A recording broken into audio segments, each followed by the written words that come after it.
Assalamualaikum dan salam Malaysia Madani. Berita Parlimen bersama saya, Miza Yusni Muhammad.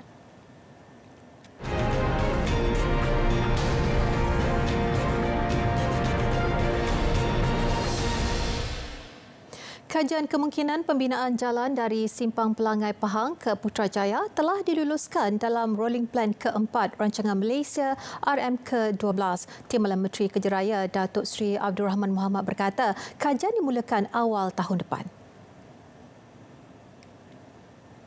Agensi Pusat telah meluluskan kajian kemungkinan pembinaan jalan dari Simpang Pelangai Pahang ke Putrajaya, wilayah persekutuan dalam Rolling Plan keempat Rancangan Malaysia ke-12. Kajian kemungkinan ini akan dimulakan awal tahun 2024. Objektif utama kajian ini dijalankan adalah untuk mengenal pasti jajaran jalan terbaik dengan kos pembinaan dan tempoh masa yang optimum menerusi penilaian dari segi trafik, guna tanah, sosio-ekonomi, penilaian alam sekitar dan penilaian impak sosial. Dalam pada itu, Kementerian Kejaraya mempunyai perancangan untuk menyambung pembinaan lingkaran tengah utama LTU sehingga ke selatan. Ini mempunyai perancangan untuk menyambung LTU, lingkaran tengah utama, sehinggalah ke selatan, yang mungkin namanya lingkaran tengah selatan. Walau bagaimanapun, cadangan projek ini adalah tertakluk kepada ketersediaan dan kedudukan kewangan negara. Sebenarnya naik taraf Simpang Ketari dan juga yang dinyatakan oleh Yang Berhormat sebentar tadi, kami sedang dan terus membuat kajian dan dalam pelaksanaan untuk langkah pertama sehinggalah Negeri Sembilan dan Johor. Bidang kuasa Kementerian Kejaraya KKR hanya tertakluk kepada urusan pembangunan jalan persekutuan. Bagaimanapun prosedur permohonan projek membina jalan baharu atau naik taraf jalan persekutuan di negeri-negeri boleh diusulkan melalui kerajaan negeri. Prosedur bagi permohonan projek membina jalan baru atau menaik taraf jalan persekutuan sedia ada serta penyaraan jalan adalah melalui kerajaan negeri berdasarkan senarai permohonan negeri yang biasanya diangkat oleh negeri kepada Kementerian Kejaraya melalui penyelarasan antara bahagian unit perancang ekonomi peringkat negeri bersama perbincangan dengan JKR di peringkat di dalam negeri tersebut. Senarai cadangan ini akan melalui proses tapisan di kementerian di mana ia akan dinilai dan diteliti berdasarkan kriteria penilaian terutama perancangan dalam kementerian seperti digariskan dalam Plan Pembangunan Rangkaian Jalan atau Highway Network Development Plan 2030 bagi Sembilan Malaysia dan Highway Network Development Plan 2025 bagi Sabah dan Sarawak.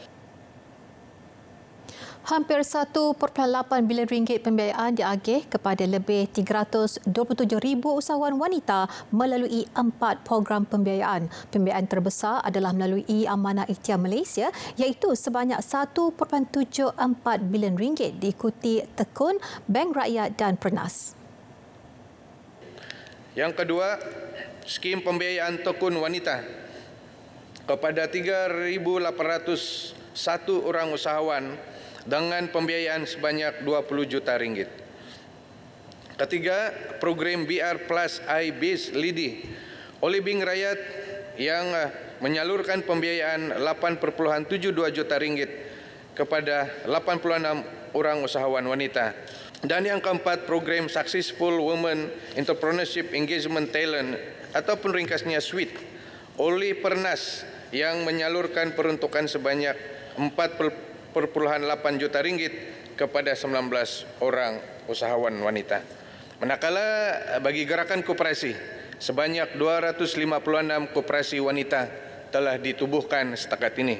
Program merupakan antara usaha jawatankuasa Pembangunan Keusahawanan Wanita dan OKU di bawah Kementerian Pembangunan Usahawan dan Koperasi. Jawatankuasa tersebut bertanggungjawab mengemukakan syur penambahbaikan program pembangunan dan pembiayaan keusahawanan wanita dan OKU.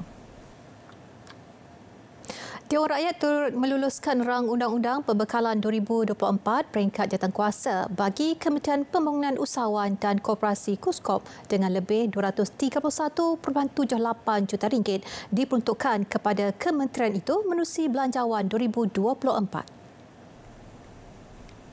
Semasa sesi penggulungan, Menterinya Dato' Iwan Benedict berkata KUSKOP telah melaksanakan 4 program utama untuk menggalakkan keterlibatan usahawan dalam usaha membangunkan keusahawanan halal. Antara program utama ialah program pembangunan keusahawanan halal untuk membimbing usahawan mendapatkan pensijilan halal dan program pengantarbangsaan usahawan halal yang bertujuan membantu usahawan menembusi pasaran antarabangsa melalui penyertaan di pameran dan Expo Perdagangan di luar negara. Dalam pada itu, program meningkatkan kemahiran usahawan dalam pendigitalan turut membuahkan hasil. Bagi tempoh 2021 hingga Oktober 2023, sejumlah 8,150 peserta telah mendapat manfaat bagi meningkatkan kemahiran, termasuk pemasaran bagi meningkatkan jualan melalui akses talian seperti Shopee dan Lazada. Daripada jumlah tersebut, 5,886 peserta merupakan usahawan wanita. Bagi tahun 2024 dengan peruntukan 6.6 juta yang diluluskan, SME-KOP mensasarkan 630 perusahaan mikro termasuk usahawan wanita mendapat manfaat melalui peningkatan perniagaan mereka ke tahap yang lebih tinggi. Geran yang ditawarkan oleh SME-KOP Malaysia adalah dalam bentuk geran padanan, dilaksanakan secara bayaran balik dan PMKS yang memohon harus mempunyai pensijilan status PMKS yang dikeluarkan oleh SME-KOP Malaysia. Seramai 23 orang ahli parlimen membahaskan isu pembangunan jalan dan tol dan ia termasuk isu kajian dijalankan Kementerian Kerja Raya serta penambahbaikan penyelenggaraan dan naik taraf jalan persekutuan di negeri-negeri seluruh negara.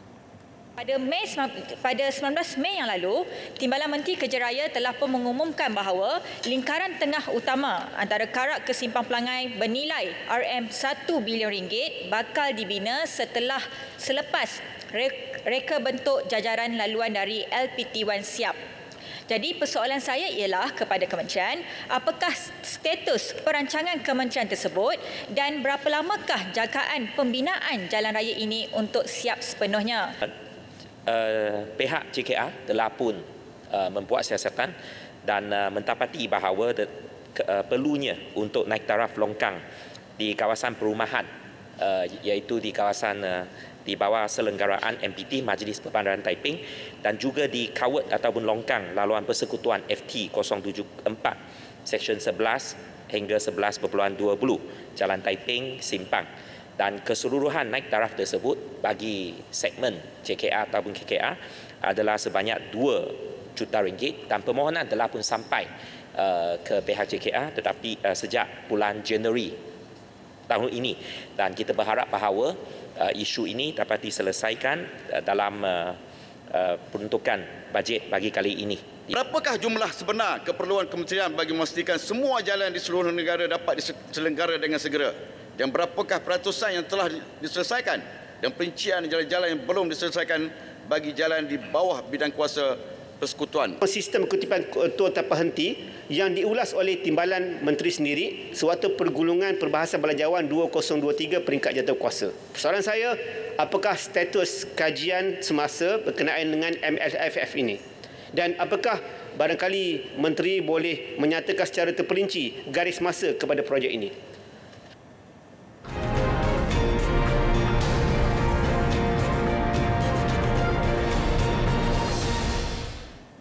26,268 unit rumah siap dibina bernilai RM18.3 bilion tidak terjual pada suku kedua tahun ini.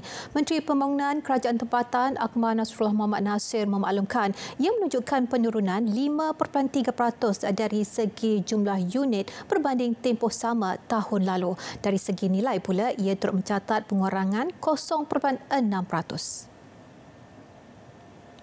Jelas beliau, usaha mengatasi isu itu terus diperkasa menerusi pelaksanaan pemetaan Indeks Rumah Mampu Milik RMM. Melaksanakan pemetaan Indeks Rumah Mampu Milik berdasarkan pendapatan median mengikut negeri dan daerah yang diperolehi daripada tinjauan laporan survei pendapatan isi rumah dan kemudahan asas 2022.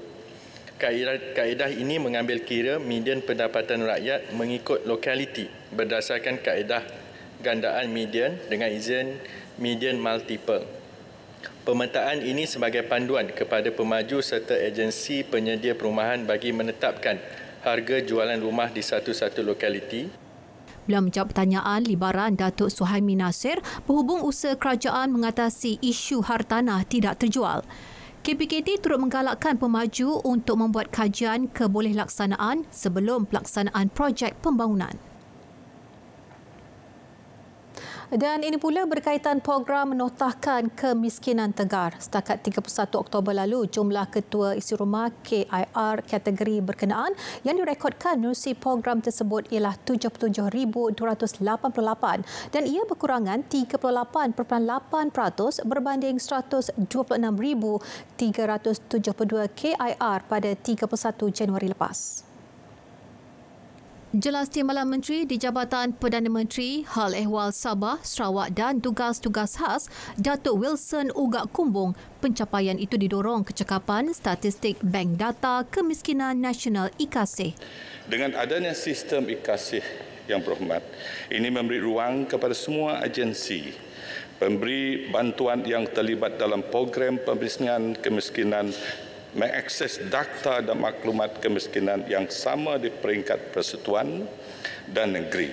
Selain itu, setiap kementerian dan agensi juga bertanggungjawab untuk mengemaskini maklumat bantuan yang telah disalurkan di dalam sistem IKASih secara konsisten. Terima kasih Yang Berhormat. Beliau menjawab soalan Ahli Parlimen Kapar, Dr. Halimah Ali. Majlis Media Malaysia MMM berperanan penting sebagai medium aduan berhubung laporan berita yang diterbitkan organisasi media dan sekaligus bertindak meneliti setiap aduan tersebut. Jadi dalam ruang undang-undang ini memang kita mewujudkan satu grievance mechanism di mana sesiapa yang tidak berpuas hati dengan laporan bolehlah lodge komplain, buat aduan dengan majlis media ini, dan majlis media bolehlah mewujudkan jawatan kuasa untuklah meneliti aduan tersebut dan jugalah come up with finding, keluarkan satu keputusan sama ada mereka setuju bahawa laporan ataupun laporan daripada media organisasi itu adalah tidak etikal ataupun mereka tidak melanggar apa-apa etikal untuklah pengamal media. Beliau menjawab soalan Ahli Parlimen Keluang Wong Suki. Baik, sekian berita Parlimen. Dengan itu, Assalamualaikum dan salam hormat.